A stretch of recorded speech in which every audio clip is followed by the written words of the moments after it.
The life you have right now is the final draft of every compromise you've ever made. Most individuals exist in a state of constant negotiation. They speak of greatness, but their hours dissolve into feeds, chasing approval and numbing the ache of inaction with empty entertainment. They treat discomfort as the enemy, fleeing from its grip when it is, in fact, the only reliable teacher. They desire an unshakable core, yet sidestep the very friction that forges it.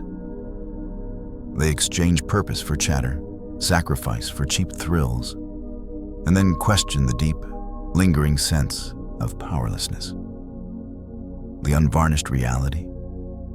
Your most formidable self will never be crafted in coziness. It is assembled in the quiet, through renunciation, in those decisive instants where you choose to move not for ease, but because the person you must become requires it of you. Ancient wisdom teaches us that the barrier is not a detour, but the path itself. Not to flee from, but to meet with your complete focus. So if you are finished being governed by frailty and prepared to take back your authority, stay here. And if this resonates with a part of you that refuses to fade without a sound, then join this journey. Let's construct a life with lasting impact. Principle 1. End the mentality of the hunted. A vast number of people don't recognize they operate from a hunted psyche. It manifests in subtle ways. Over-apologizing for having a voice, diminishing in spaces where you should occupy fully, muting your perspective to avoid creating waves.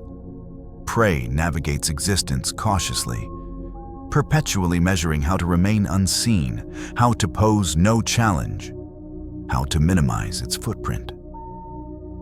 But the raw truth is this: the universe does not reward transparency, it consumes it.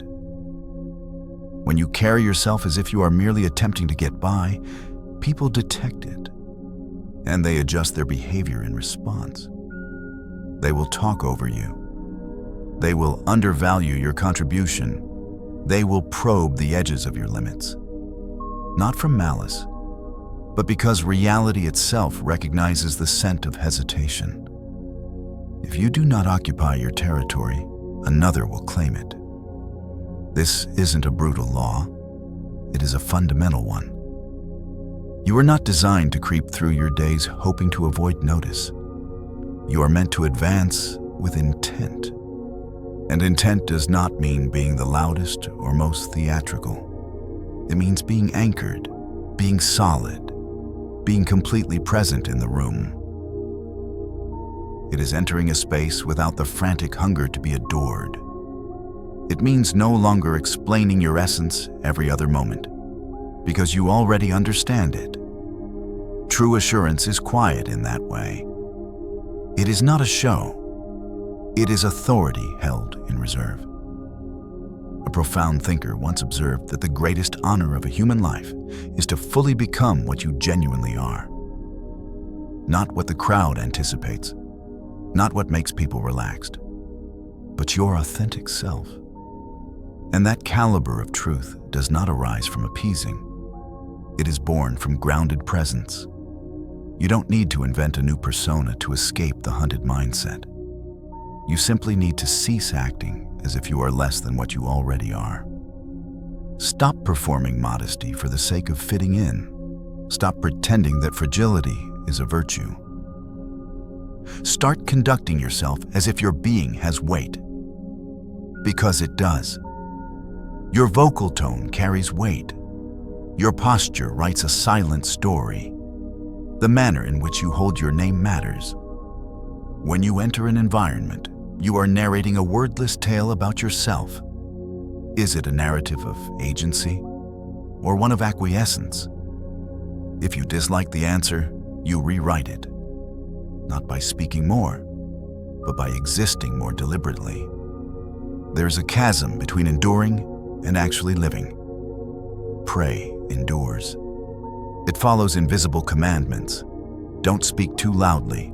Don't desire too fiercely. Don't claim too much room. But to live, That is another matter entirely. Living means advancing toward difficulty, not retreating from it. It means holding your position even when your conviction trembles. It means possessing convictions, viewpoints, borders, and not collapsing them every time someone else reacts. It means declaring, "This is my nature," without scanning the room for validation. That caliber of existence is not reserved for the most charismatic.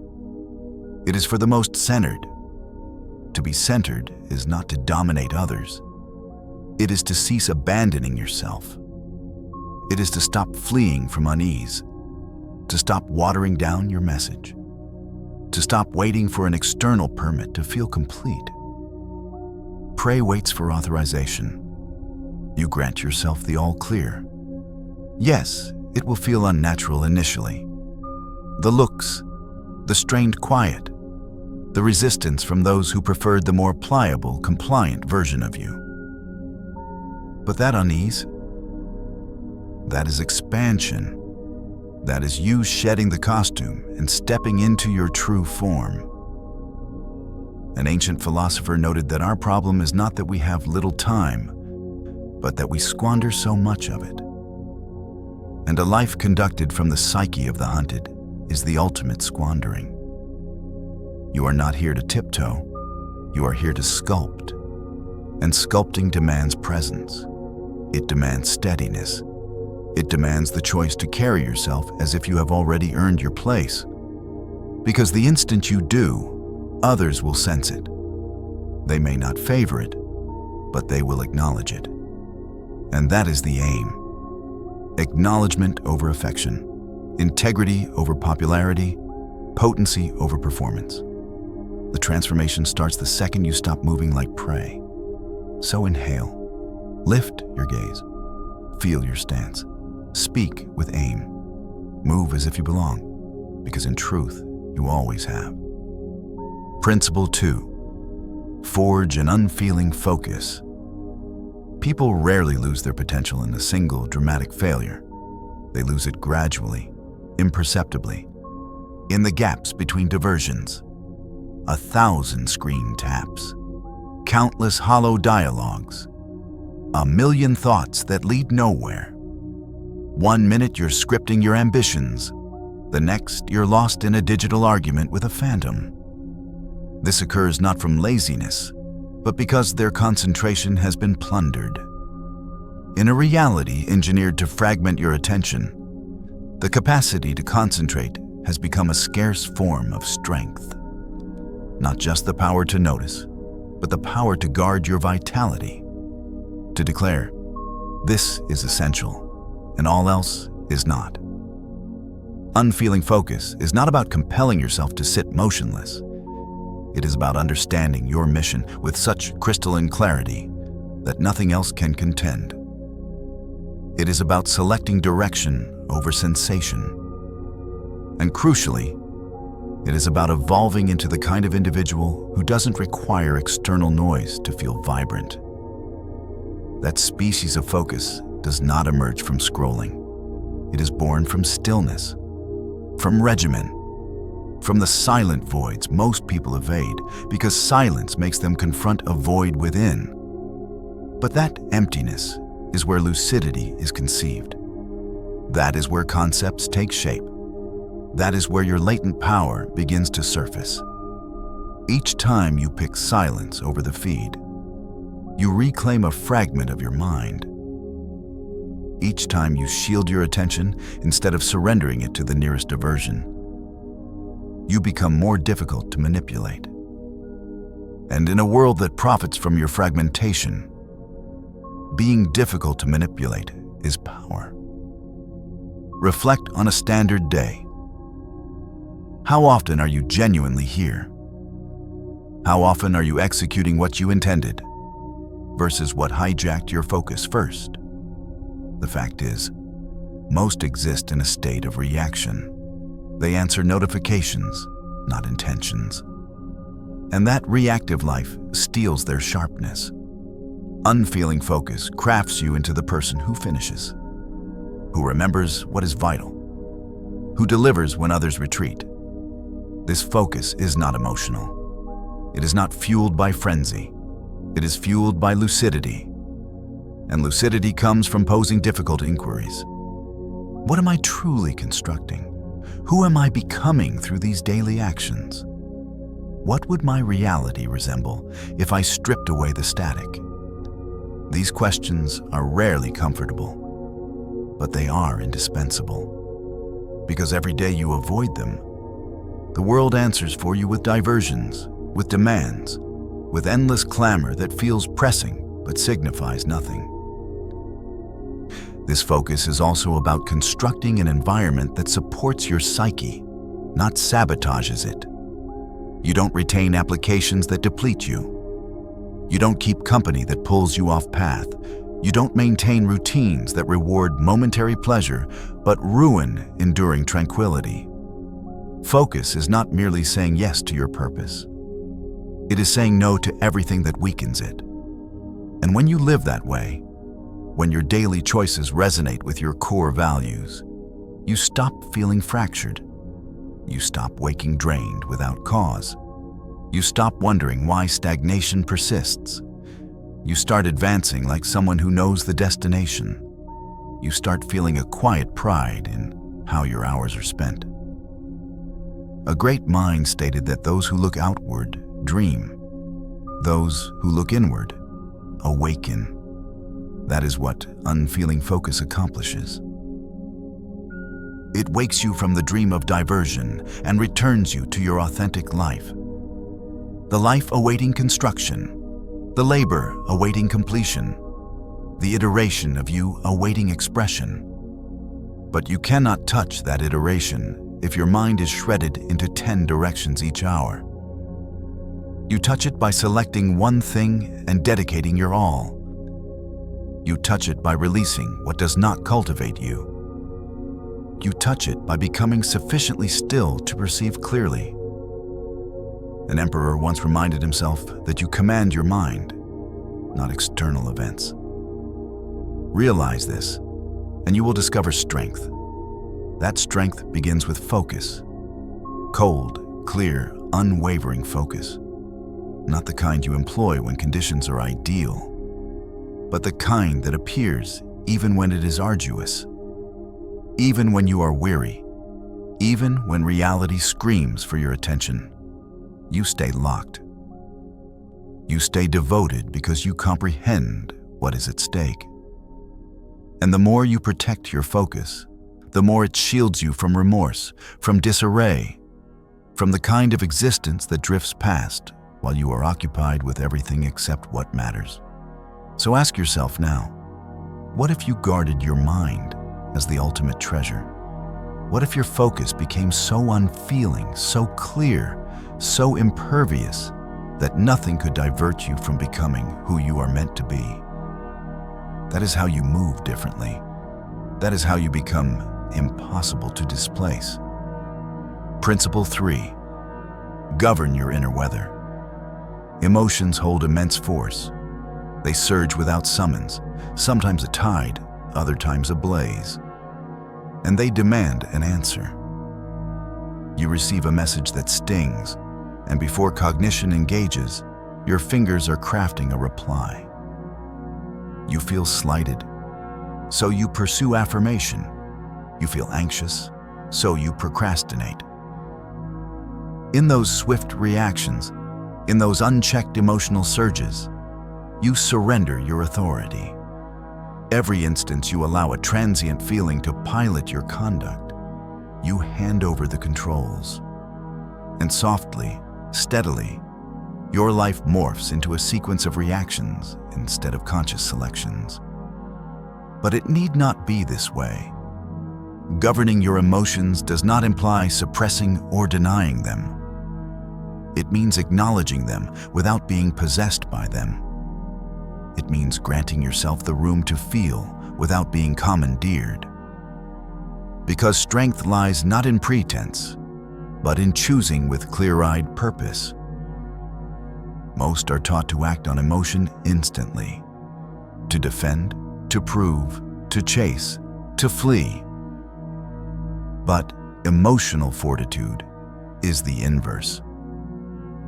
It is comprehending that not every sentiment warrants a reply. Some merely need to pass through.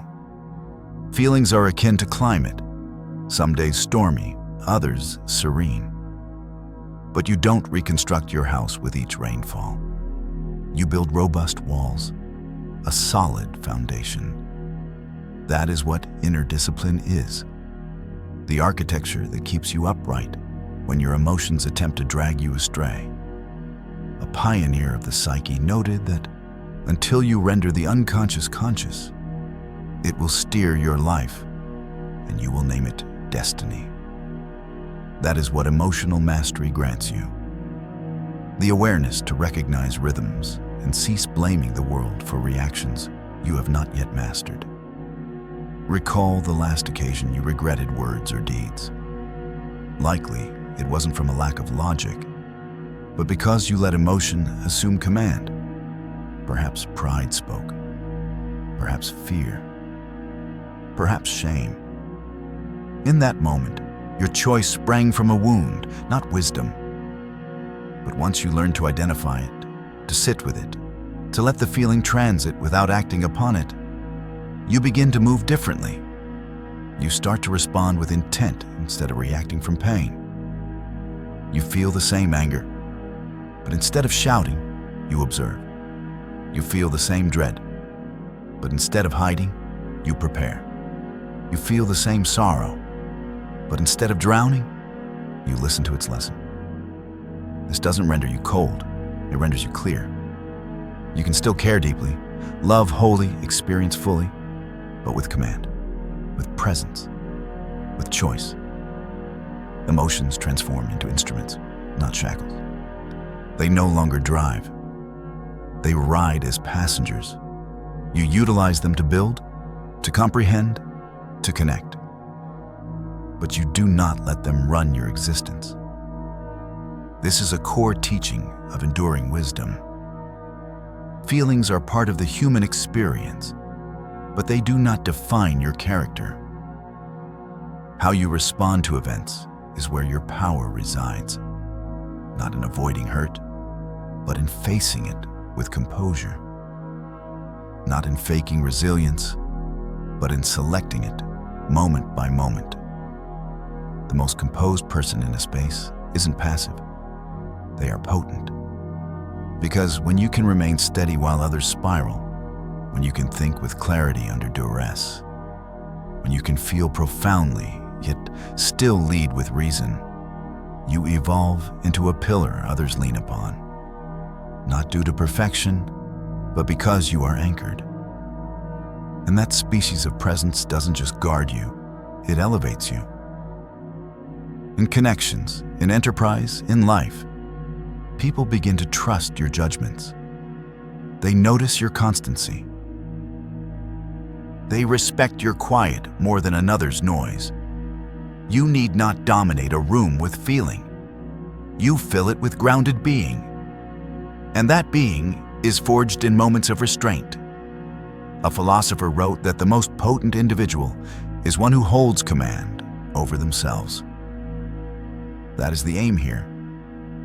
Not authority over others, but over your own impulses, your fears, the parts of you that once undermined progress. When you cease handing every emotion the keys to your life, you start to glimpse the vastness of your capacity. And that is where the true shift commences. You no longer require conflict to feel strong. You no longer need a reaction to feel alive. You no longer need to defend to feel visible. You already know who you are. And that knowing renders you immovable. So when that next wave rises, pause, breathe, listen to it. But do not obey it. Use it, but do not let it use you. Let it inform your choices, not control them. That is how you become someone who doesn't merely feel everything, but leads through it.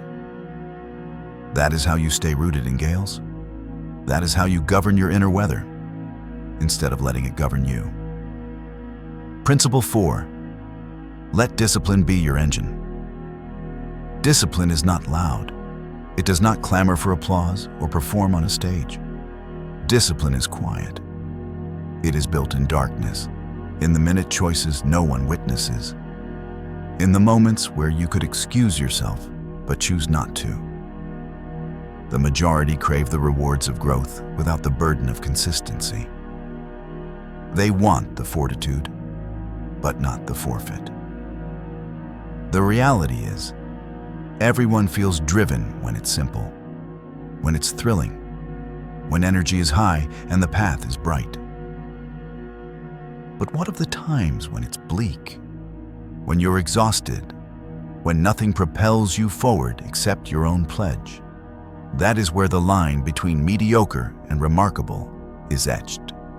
Discipline is the facet of you that doesn't concern itself with how you feel in the instant. It cares solely about who you are becoming across time. It's effortless to chase inspiration, to await that perfect surge of motivation. But motivation is like the breeze, pleasant when present, useless when absent. If your evolution hinges on motivation, you will remain stagnant because most days do not feel extraordinary. Most days feel common, slow, inconvenient. Discipline means appearing on those days too. It means treating your aims as non-negotiables, not options. That movement you didn't desire to make. That dawn you almost slept through. That text you didn't feel like absorbing. Those are the days that weigh the most, not for their glamour, but for shaping the part of you that follows through when it's difficult. That is the origin of authentic power. Not hype, but habits. The peril of waiting to feel prepared is that it lets you evade responsibility. You tell yourself you'll begin when life settles, when you feel braver, when circumstances feel just right. But discipline doesn't request the perfect moment. It creates it. It is what makes you sit and execute the labor, even when your mind pulls in 100 directions. It is what maintains your focus when the world overflows with justifications. And each time you pick discipline over comfort, you build trust with yourself. You start to believe your own declarations. You stop breaking promises made to yourself. That self-trust becomes a silent form of confidence. Not the kind posted about, but the kind that carries you onward when observers are absent. An ancient teacher declared, "No one is free who is not master of themselves." Discipline is that mastery. It is the capacity to steer your life instead of being tossed by impulses, by lethargy, by diversions that pledge relief but deliver regret. It is cleaning your space even when weary. It is arriving fully when no one tallies the score. It is selecting a walk over another hour of distraction. It is not one heroic deed. It is 1,000 invisible triumphs. And across time, those triumphs construct a resilience not measured in metrics, but evident in how you carry yourself. When you pledge to discipline, you also pledge to discomfort, because growth resides there, in the mundane, in the repetition, in the gap between your current and future self. You will have to relinquish things, time, coziness, validation. But what you receive in exchange is an iteration of yourself that is unshakable. A version that doesn't collapse under pressure or get derailed by every off day. You cease being a captive to your moods. You become someone who can be relied upon by others, and crucially, by yourself. People will advise you to rest more, to be gentler with yourself, to decelerate. And yes, restoration is essential. But do not confuse restoration with retreat. Do not let comfort become your cage. Discipline means knowing when to press and when to pause. It means honoring your energy, but never worshiping your excuses. It means establishing a standard and refusing to lower it each time life tests you, because life will test you. If your foundation is built on motivation, you will fracture. If it is built on discipline, on showing up relentlessly even when it's hard, you will not merely withstand the pressure, you will ascend through it. A Stoic emperor wrote, "Waste no more time debating what a good individual should be. Be one." That is the essence of discipline. It's not about flawless execution. It's about execution itself. Movement over theory. It is the quiet motor behind every grounded, formidable person you esteem. Because fundamentally, we don't admire people for talent or charm. We admire them for their consistency, for the manner in which they persist, for the way they live their values when it is inconvenient. That is what you are constructing when you choose discipline. Dependability, strength, liberty. So when it's arduous to rise, when you lack the desire to act, when your mind whispers, "Skip today," remember this: discipline is your engine. It is what cuts through noise, through delay, through doubt. It is what builds the life you claim to want. Each time you choose it, you win. Not loudly, but profoundly. Not all at once, but permanently. Be the one who follows through, especially when no one is applauding, because that is where authentic transformation ignites. And that is what renders you unstoppable. Principle 5. Sever the cords that weigh you down. Most don't perceive the mass they carry until they finally release it. They wander drained, resentful, fatigued without clear origin, blaming misfortune, stress, or poor timing. Yet, deep down, they are not exhausted from overexertion. They are exhausted from clutching onto elements that no longer serve them. People, routines, memories, convictions. So many of these once held meaning, once felt safe. But at some juncture, they began taking more than they gave. And still, we retain them. We persuade ourselves that loyalty to the familiar is noble, even when it wounds. That is not strength. That is fear masquerading as solace. And it is the reason multitudes remain trapped. Severing cords does not mean you cease to care. It does not mean you navigate existence devoid of feeling. It means you stop letting things own you. It means you stop measuring your worth by others' approval ratings.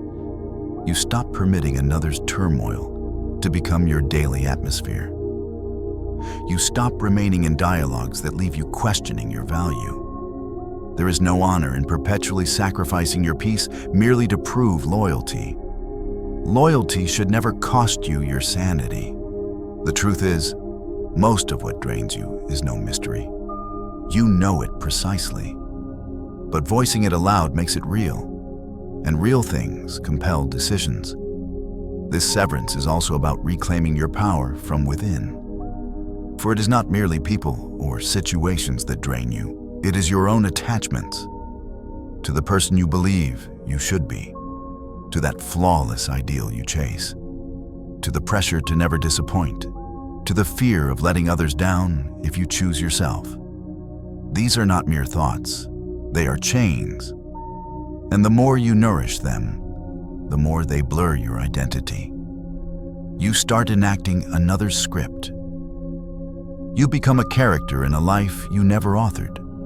And eventually, you awaken wondering how you arrived here. But the hopeful news is, you can always cut the cord. A depth psychologist once stated that the most frightening act is to accept oneself completely. That includes accepting that you have outgrown certain people, certain patterns, certain roads. Severance is not abandonment. It is lucidity. It is recognizing what no longer aligns with your trajectory. It is refusing to let guilt bind you to things that dim your light. Sometimes you must depart not from cruelty, but from a final honesty about who you are, about what you require, about the life you are building. There is strength in declaring, "This no longer fits." There is courage in selecting present discomfort to safeguard future peace. Because if you continue clutching what breaks you, you won't have hands free to build what can grow you. People may not comprehend your distance.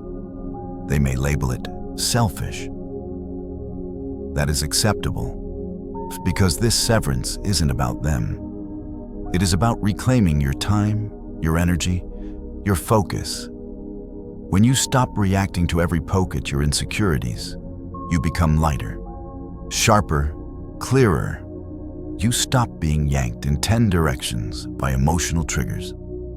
You start advancing in one, your own. A Roman thinker wrote, "Begin at once to live, and count each separate day as a separate life." Severance allows you to live anew, to stop dragging the past into every present moment, to stop constructing your future based on who once harmed you, who once departed, or who still doubts you. You get to begin fresh, not by forgetting, but by no longer letting it define you. This is the freedom to walk away with grace. No bitterness, no resentment, just resolve. Most of the strength you admire in others doesn't stem from what they clutch, but from what they've walked away from. The iteration of you that constantly shows up for everyone except yourself. The one who tolerates beyond reason. That version cannot guide you to your desired destination. That version must be released, not judged, not despised, simply released. Because you've learned the necessary lesson, and now you choose peace. You choose clarity. You choose severance, not as a defense, but as a declaration. You are not here to be owned by anything. Not a past, not a pattern, not a person. You are here to become whole. So, whatever has been weighing on you, interrogate it. Whatever burdens your mind, unpack it. And whatever fails to align with your future, release it. You do not need to fight for what is meant to remain. And you do not need to carry what is trying to fall away. You are not a storage unit for pain. You are not a contingency plan for those who failed to see your worth initially. You are not meant to stay small to keep another comfortable. Cut the cord, choose freedom, and step forward lighter, clearer, stronger than before. Principle 6. Cultivate a ruthless patience. Patience has been mischaracterized for too long. People hear the term and envision someone inert, doing nothing, awaiting fortune's arrival. But authentic patience, the kind that transmutes you, is anything but passive. It is fierce. It is focused. It is the decision to hold when every fiber urges you to lunge.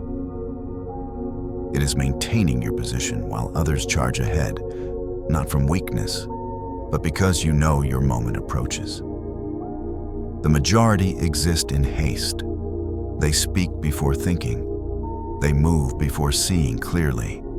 They leap into bonds, into ventures, into conflicts, all from a fear of waiting. A terror that if they don't act now, the opportunity vanishes. But that is how people are ambushed. That is how they surrender power, by moving too fast and thinking too little. The reality is, everything potent in nature requires duration. Forests don't sprout overnight. Mountains aren't carved in seconds. The most lethal predators don't pursue every motion. They wait, they watch, they select. And when they strike, it is with exactness. That is the core of genuine patience. It is not idleness, it is calculation. It is knowing that timing can be the difference between creation and collapse. When you move prematurely, you reveal your position. When you speak too soon, you forfeit your advantage. But when you wait, truly wait, you gain an edge most will never comprehend. Because while they expend vitality on the urgent, you preserve vitality for the important. And that distinction compounds. Most rush because they dread silence. They dread not knowing. They dread sitting still with their own cognition. So they overshare, overtrust, overcommit. But silence is not your foe. It is your leverage. The individual who doesn't flinch when nothing occurs. The one who can hold still and stay composed while others unravel. That individual always prevails in the extended contest. When you rush, you invite errors. You overlook warnings. You violate your own boundaries. You agree too swiftly and regret too slowly. But when you practice patience, you generate space. Space to perceive people transparently. Space to let truth emerge. Space to observe without the tension of reaction. And in that space, wisdom expands. Because patience hones your perception. It unveils what others attempt to conceal. It renders you the calm center within the tempest. And that stillness, that is what draws attention. Not because you are loud, but because you are steady. When you cease demanding immediate outcomes, you start constructing things that truly endure. This is not about settling or diminishing ambition. It is about elevating your standard. Anyone can rush. Anyone can post fleeting victories. But not everyone can remain patient enough to outlast the noise. The person still building after the frenzy fades, the one who keeps appearing even when spectators are absent, that is the one who becomes a force. Because while others chase moments, you generate momentum. And that momentum will carry you through storms that would have shattered an impatient version of you. Yes, patience demands restraint. But that restraint is what imbues your actions with significance. You don't speak often, but when you do, it lands. You don't move impulsively, but when you do, it's effective. You don't disclose everything, but when you choose to, it's on your terms. This is the species of presence that renders you unforgettable. Not for being flashy, but for being rare. The majority are predictable. But the one who can wait, who can sit in silence, who can withhold until the precise instant, that person becomes unstoppable. Because when they act, it's not a reaction. It's a decision, and it lands with gravity. An ancient philosopher noted that patience is bitter, but its fruit is sweet. It may feel uncomfortable initially. You may question if anything is happening, but trust this. If you are building with intent, if your actions align with a deeper purpose, the results will arrive. Perhaps not when you want, but precisely when you are ready. Patience is not merely a waiting game. It is a growth strategy. It transforms your character. It refines your vision. And it filters out everything and everyone incapable of enduring the weight of time. So, don't fear deceleration. Don't let the world's pace force you into a race you don't believe in. Move at your rhythm. Build with depth. Choose stillness when correct. And when the time comes, when the door opens, when the target clears, when the path aligns, move as if you've been preparing your entire life for it. Because you have. You've waited, you've watched, you've sharpened your edge. And now when you move, nothing can halt you. That is the power of ruthless patience. It doesn't request permission. It waits. It strikes, and it never misses. Principle 7. Wield silence as a strategic tool. In the current age, most fear silence. They rush to occupy every quiet gap with words, noise, or commentary. They feel compelled to explain, to remark on everything, to be perpetually audible. But the louder the world grows, the more valuable silence becomes. Its rarity now is precisely what makes it potent. When everyone shouts to be seen, the one who holds still, who doesn't flinch, who speaks only when necessary, that individual stands apart. And not merely for being quiet, but for being intentional. Silence, when employed skillfully, is not emptiness. It is an instrument, a device with heft, a form of communication that speaks more profoundly than noise ever could. There's an inherent pressure in discourse to reply quickly, to prove you're engaged, to fill pauses. But what if you didn't? What if you simply paused, reflected longer, spoke less? You'd notice a peculiar shift. People lean in. They wonder what you're contemplating. They strive harder to decipher you. That mystery generates gravity, and that gravity pulls focus. Not because you demanded it, but because you withheld just enough to make them notice. There's a chasm between silence from uncertainty and silence from certainty. The latter carries weight. It is the quiet of someone who knows they owe the world no reaction. A depth psychologist once said that in the silence of listening, the soul finds its path in a clearer light. That is what silence grants you. Clarity. It's not solely about how others perceive you. It's about how you perceive yourself. When you stop flooding the air with sound, you start hearing your own thoughts. You start noticing details you previously missed.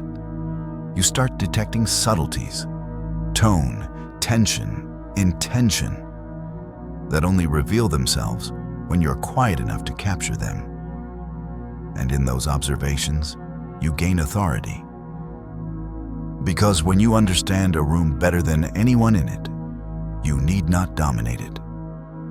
You simply await the right instant, and when you speak, it resonates. Silence also shields you. It grants time to think, to breathe, to select your response instead of reacting from emotion. When someone attempts to provoke you, they anticipate an explosion. That is the trap. But when you deny them the expected reaction, they lose footing. Your silence becomes pressure. It induces discomfort. It makes them question their approach. And that discomfort, that is your advantage. You didn't fight. You didn't explain. You didn't lose your center. You remained still. And in that stillness, you retained power. A Roman emperor wrote that the finest revenge is to be unlike the one who performed the injury.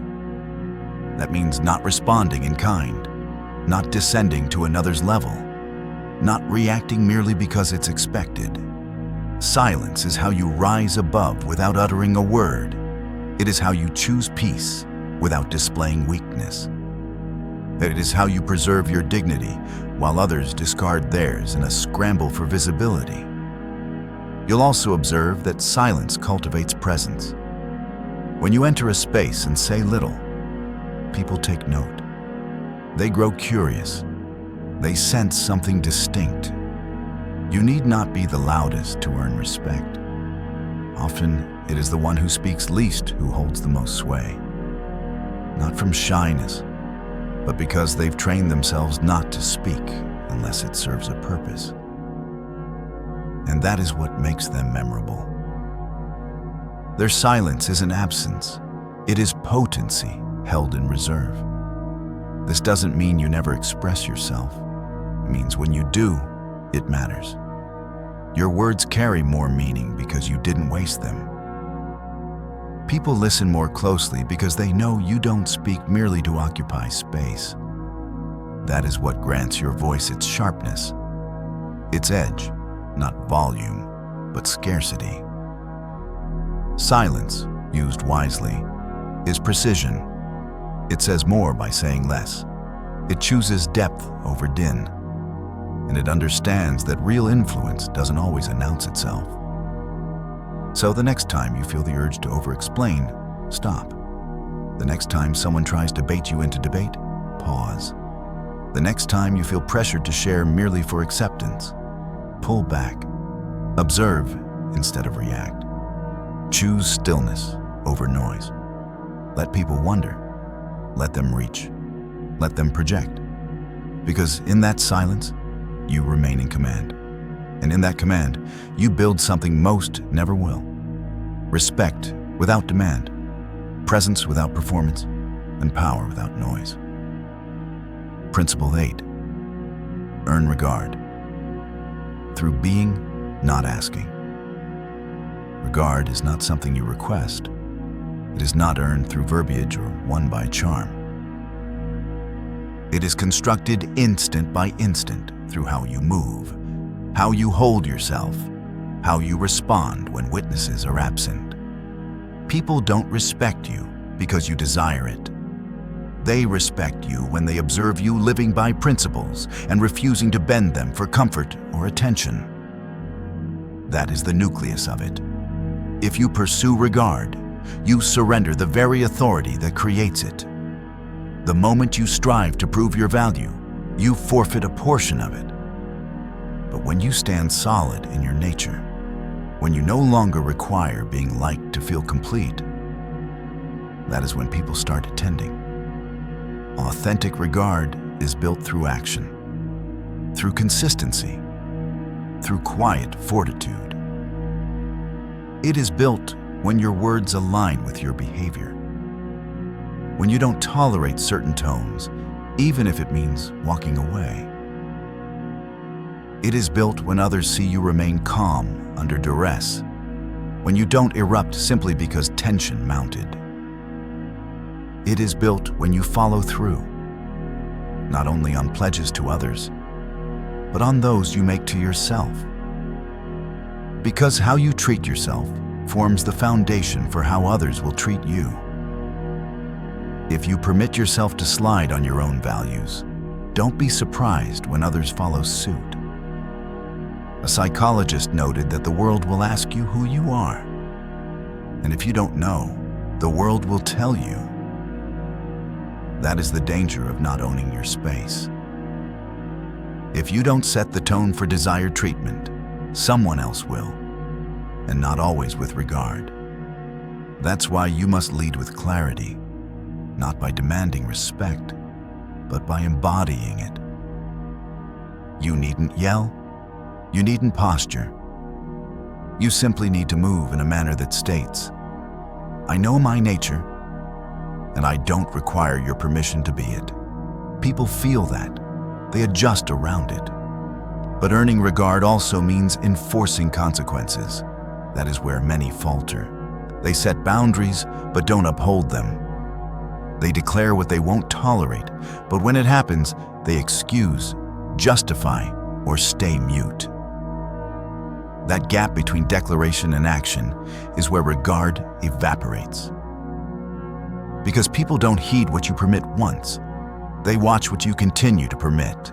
If they see your borders or suggestions, they'll treat them as such. It's not about harshness, it's about firmness. You can be calm and kind and still be non-negotiable about how you expect to be met. Regard also stems from doing what others avoid, from showing up when it's difficult, from not making excuses, from staying grounded when life amplifies. When others see you aren't easily swayed, that you aren't chasing applause or crumbling under criticism, they begin to see you differently. They realize your worth isn't tied to external noise. And in a reality saturated with performance, that species of presence becomes rare. It becomes regarded. You need not convince anyone. You simply need to be someone they cannot overlook. Cease explaining who you are and start demonstrating it. Stop trying to win over those who don't value you and start living in a way that makes them reconsider. The goal isn't to be feared. It's to be regarded for your clarity, your strength, your refusal to bend for approval. People remember that. They respond to it. And they start showing up differently around you. Not because you demanded it, but because you modeled it. So if you want regard, stop chasing it. Stop pleading for it in relationships, in conversations, in crowds. Build it from within, then live it outwardly. Speak less, hold your line, stay true to your word. Don't react to everything. Don't attempt to be everything to everyone. Just be solid. Be someone people know they cannot shake. Be someone they watch carefully because they know you move differently.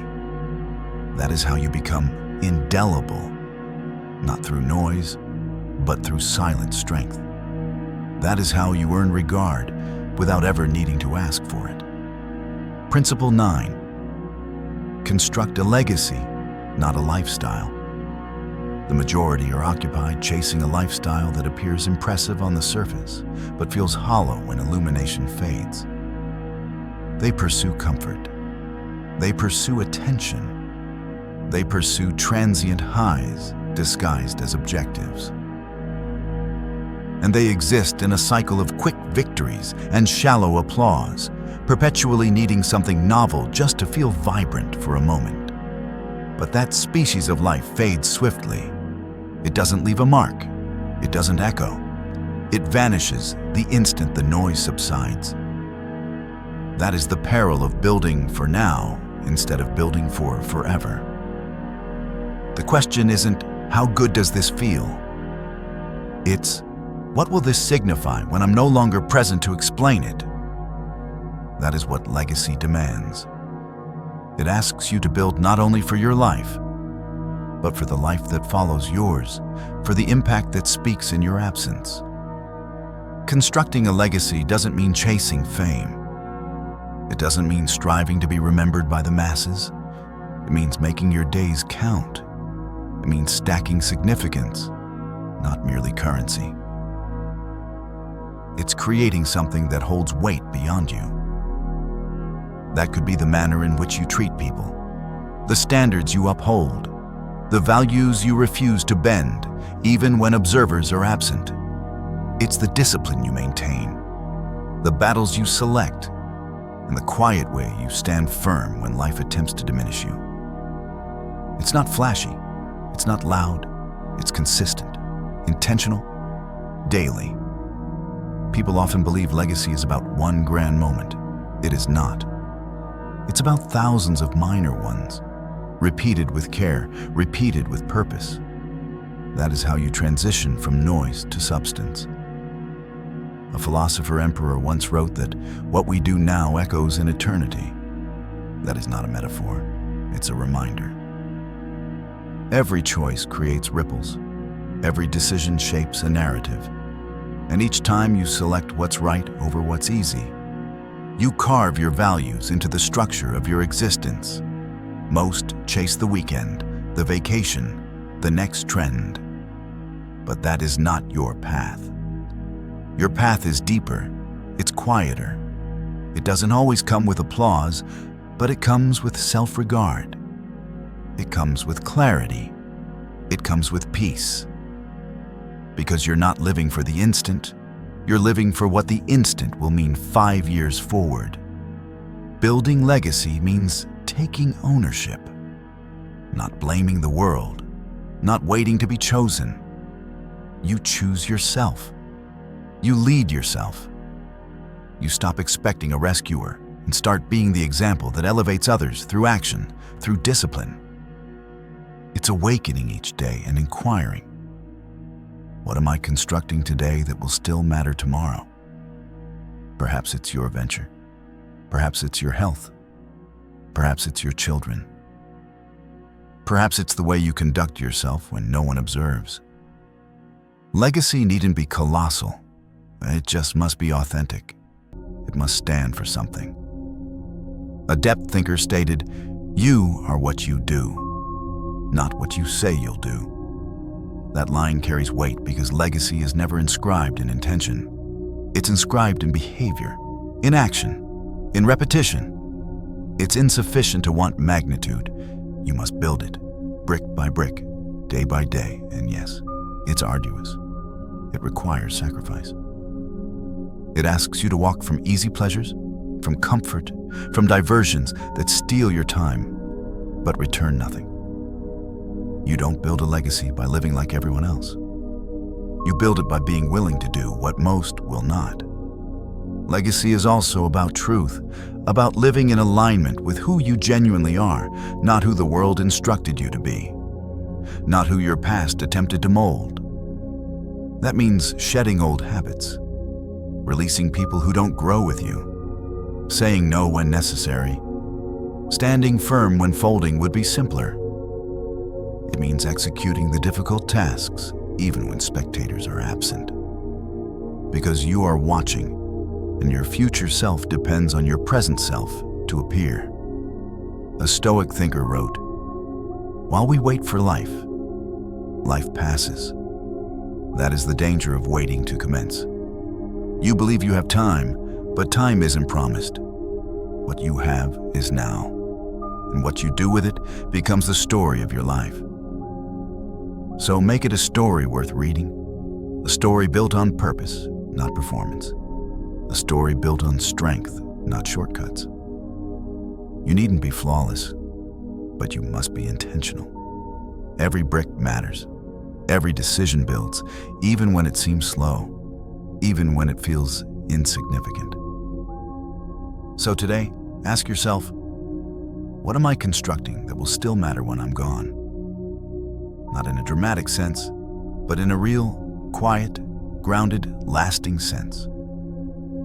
Perhaps it's your mindset, your discipline, the way you appear for others, the way you appear for yourself.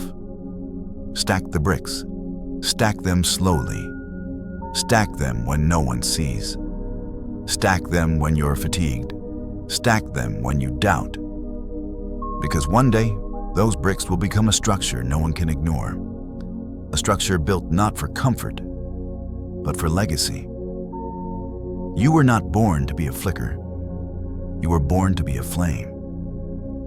So build like it, live like it, and leave something behind that speaks long after you've stopped talking. Principle 10. Execute the prior version of yourself. Transformation does not commence when you add something new. It begins when you finally release what no longer serves you. That iteration of you who consistently hesitated, who discussed change but never followed through, who hoped reality would somehow shift without performing the uncomfortable labor. That version must depart, not gradually, not gently, ruthlessly. Because the truth is, you cannot carry both the future you desire and the excuses anchoring you. One will always burden the other, and most remain stuck not from ignorance of what to do, but because they keep trying to evolve without permitting the old identity to perish. There's an internal voice that whispers, maybe later, maybe when I'm more prepared, maybe after circumstances settle. That voice is not your ally. That voice is your oldest adversary, disguised as logic. It's the soft falsehood that keeps you trapped. The comfortable cage that feels like safety, but is actually a slow demise. The version that heeds that voice, the one who scrolls instead of builds, who waits for motivation instead of mastering discipline, who overthinks and underacts. That version must be laid to rest, because you cannot ascend while holding hands with the part of you that only knows how to crawl. Executing the old you isn't about shame, it's about clarity. It's the definitive decision to cease negotiating with frailty, to stop arguing for your limitations, to stop dragging every misstep, every delay, every self-doubt into the next chapter of your life. It's not personal, it's necessary. A pioneer of the psyche once said that in each of us dwells another whom we do not know. He speaks to us and tells us how differently he sees us from how we see ourselves. That version already resides within you, the focused one, the bold one, the one who doesn't flinch when life pushes. but he cannot fully emerge until the older, softer version is gone. And the old you won't depart quietly. It will fight for survival. It will use your comfort against you. It will remind you of every failure. It will make you doubt your momentum. Because that version knows one thing. It only exists while you yield. So the moment you decide to stop yielding, to stop retreating, to stop being governed by your basest habits, it begins to perish. Slowly initially, then completely. But only if you stay consistent, only if you stop glancing back to check if it remains. Most desire transformation to feel pleasant. It does not. It feels like loss. Like releasing a companion who always kept you company in your worst routines. Like deleting contacts. Like altering rituals. Like saying no when saying yes would avoid judgment. But that discomfort is growth. It's the tension between who you were and who you are becoming. And the more you lean into it, the more you recognize the signs. You start catching your former self before it speaks. You start making different choices without self-persuasion. You start becoming someone who no longer tolerates their own excuses. You needn't announce your metamorphosis. You must commit to it. The most formidable iteration of you doesn't shout for attention. It moves differently. It works while others sleep. It speaks only when required. It doesn't chase, it attracts. And the sole path to become that version is to cease compromising with the one who only knew how to endure. You are not here to endure. You are here to lead, to build, to leave something behind that reflects who you truly were, not merely who you were conditioned to be. This shift is internal. No one may see it initially, but you feel it in your thoughts, in your posture, in how you respond to former triggers. That's the signal the old version is fading. And when it attempts to return, and it will, you meet it with silence, with action, with standards too elevated for its comfort. That's how you execute it, not through drama, but through decisions, through boundaries, through the quiet statement, I don't do that anymore. This is your moment of separation, the moment you observe the habits that drain you, the mindsets that trap you, the patterns that betray you, and declare, no more, not with emotion, but with clarity. You've already outgrown that version. Now it's time to enter it. Burn the bridge, sever the rope, lock the door, and never reopen it. The person you are becoming deserves full access to your energy, not shared custody with a version that only ever slowed you. So walk forward clean, focused, unapologetic, because the only way to rise is to leave behind the weight never meant to accompany you. And once you do, nothing can halt you, because you're no longer divided. You're aligned. And that is where authentic transformation ignites. The old you was merely the training ground. Now it's time to become who you were always meant to be. Deliberate, disciplined, unstoppable. If this resonated with the part of you that knows there is more, then this is your sign to act. For the channel Winds of Thought, this is just the beginning. If you're ready to go deeper, the first step is simple. Like this video, subscribe to Winds of Thought, and turn on notifications. Your journey continues with the very next video we've prepared for you. Watch it now.